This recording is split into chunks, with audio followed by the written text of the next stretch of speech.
इस्तकबाल खुशामदीद नाजरीन, आप कश्मीर उज़्मा देख रहे हैं। पेश अब तक की जम्मू कश्मीर की ताजा खबरें।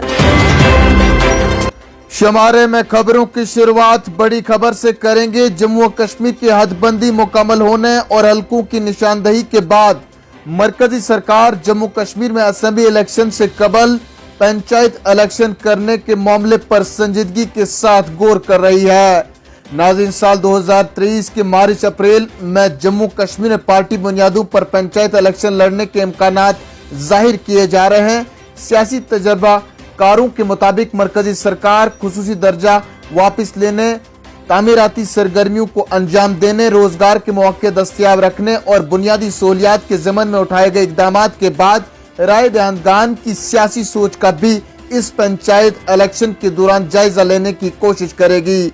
नाज़रीन, इत्तलात के मुताबिक फिलहाल जम्मू कश्मीर में असेंबली इलेक्शन के इम्कानात नहीं है और कोई इम्कान है कि जम्मू कश्मीर में असेंबली इलेक्शन 2024 के पार्लियामेंट्री इलेक्शन के साथ ही हो सकते हैं। डायरेक्टर स्कूल एजुकेशन के दफ्तर से प्राइवेट स्कूलों के लिए एक हुक्मनामा जारी किया गया है, जिसमें उन्होंने मुतनबा किया है कि कवायद व ज़वाबित पर मनोआन अमल करे। सालाना इम्तिहान मार्च अप्रैल में लिए जाएंगे और नए दाखिले भी इम्तिहान के बाद शुरू होंगे। कई नामी ग्रामी प्राइवेट स्कूलों की जानिब से सालाना इम्तिहान लेने और दाखिला दिलाने के लिए नोटिफिकेशन इजरा की गई थी, जिसके बाद महकमा तालीम की जानिब से हुक्मनामा जारी किया गया है।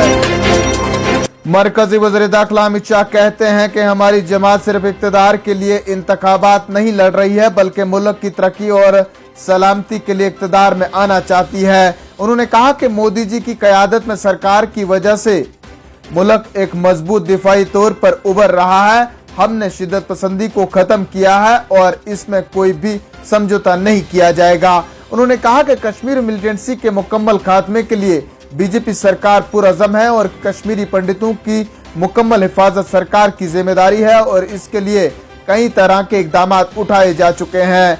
कश्मीरी पंडितों की हिलाकत में मुलविस अफराद को एक एक करके कैफरे किरदार तक पहुंचाने के लिए फौज सरगर्म अमल है। हमारी जमात इंतखाबात में सिर्फ इसीलिए आती है ताकि मुल्क के दुश्मनों का खात्मा हो। फौज की एक तकरीब से खिताब करते हुए फौजी सरबराह जनरल मनोज पांडे ने कहा कि आज के दौर में कमजोर ममालिक को कई तरह के खतरात दरपेश रहते हैं। मुल्क में अमन सलामती के लिए अस्करी ताकत का होना जरूरी है। पाकिस्तान और चीन को निशाना बनाते हुए उन्होंने कहा कि दोनों ममालिक में बेहतरी नहीं आने वाली है।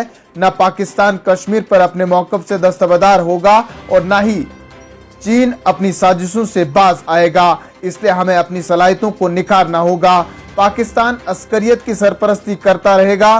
पाकिस्तान भारत के खिलाफ कई दहाइयों से दरपर्दा जंग जारी रखे हुए हैं और मुस्तकबिल में भी भारत पर छुपे हमले करता रहेगा।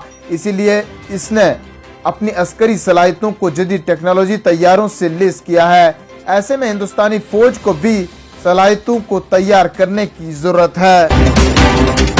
पंजाब और जम्मू कश्मीर की सरहदों पर ड्रोन की बढ़ती सरगर्मियों के बारे में बात करते हुए director general BSF Pankaj Kumar Singh ने कहा कि सरहदों पर पाकिस्तान की जानिब से ड्रोन सरगर्मियों में काफी इजाफा देखा जा रहा है। कल ही पंजाब सेक्टर में 2 मुकामात और जम्मू में पाकिस्तानी ड्रोन नजर आए, जिसके बाद BSF की बरवक्त कार्रवाई से वो वापस जाने पर मजबूर हो गए। उन्होंने बताया कि BSF ने काले रंग का ड्रोन जो ही फिजा में देखा तो उन्होंने फायरिंग की, जिसके साथ ही दोनों वापस जाने पर मजबूर हो गए। आखिर में चलते चलते मौसम का हाल। वादी में शदीद सर्दी की लहर जारी रहने के बीच कश्मीर में दर्जा हरारत काफी नीचे चला गया। मशहूर सियाती मरकज पहलगाम में शबाना दर्जा हरारत -3.5 जबकि दरास 11.5 मनफी डिग्री।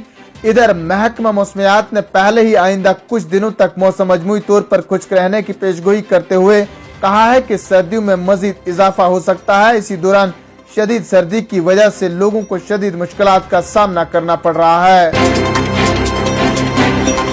नाज़रीन, इन्हीं खबरों के साथ दीजिए अपने मेजबान शब्बीर वानी को इजाजत। जल्द लौटेंगे कुछ और खबरों के साथ। तब तक के लिए आप बने रहें कश्मीर उज़्मा के साथ। फिलहाल इतना ही। अदब व सलाम।